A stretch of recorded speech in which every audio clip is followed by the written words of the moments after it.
Autre actualité, les 80 ans de la libération de Strasbourg. Un anniversaire célébré le 23 novembre prochain avec la venue du président Emmanuel Macron. L'occasion pour les élèves du collège Erasme de Strasbourg de réaliser un travail de mémoire.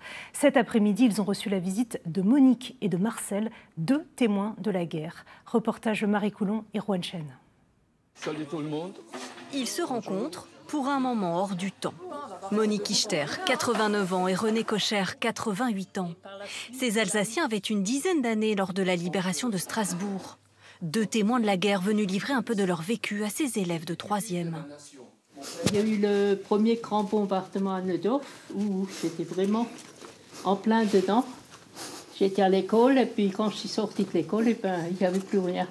Bombardement, rationnement, libération. À l'époque, on recevait du chewing-gum. C'est les Américains qui nous ont bien sûr. appris le chewing-gum. Ah ben oui, c'était la découverte. On découvre l'Amérique comme ça.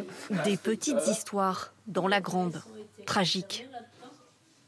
Ah oui, vous voyez, il y avait une tante de ma mère qui habitait aussi dans le quartier. Et là, il y a une bombe qui rentre dans la maison et puis dans les débris, on voyait juste la tête qui dépassait. Un recueil de témoignages poignants et précieux pour un travail de mémoire bien loin des livres. On a appris des choses qu'on ne nous apprenait pas en cours d'histoire.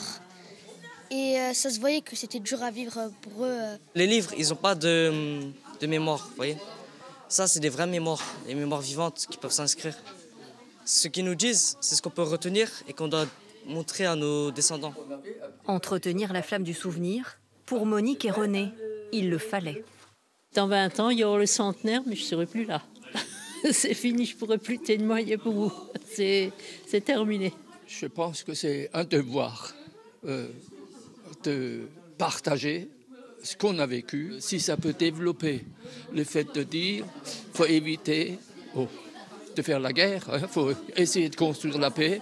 Leurs récits s'ajouteront à ceux déjà enregistrés par les collégiens ces derniers mois. Des paroles associées à des photographies prises lors d'un parcours mémoriel réalisé dans la capitale alsacienne. Le tout donnera des vidéos qu'ils mettront à la disposition de leurs camarades.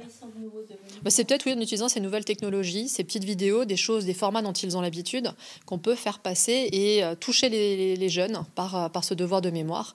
J'ai envie de les laisser s'emparer finalement de ces objets-là, d'être peut-être moins dans la guidance que ce qu'on peut être en classe, pour qu'ils puissent avoir des objets qui leur correspondent et qui puissent transmettre. Une transmission primordiale pour la jeune génération désormais relais de la mémoire collective.